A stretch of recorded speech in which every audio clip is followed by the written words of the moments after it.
প্রিয় প্রবাসী ভাই বোনেরা, আসসালামু আলাইকুম। আপনাদেরকে একটু জরুরি সংবাদ শেয়ার করতে চাচ্ছি।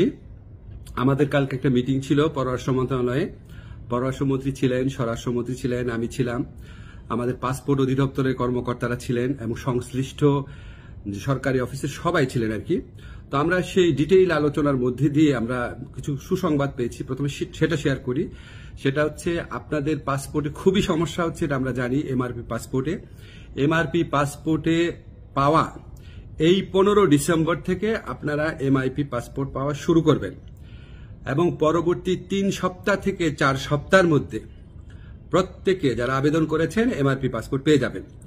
তো প্রথম প্রায়োরিটি দেওয়া হচ্ছে সৌদি আরবে এবং মালয়েশিয়াতে আমাদের যে ভাই বোনরা আছেন ওনাদেরকে, এবং এরপর আপনার যেই সমস্ত কান্ট্রিতে ডিমান্ড বেশি তাদের ক্ষেত্রে একটু প্রায়োরিটি দিয়ে এই সমস্যাটা 3 থেকে 4 সপ্তাহের মধ্যে সমাধান করা।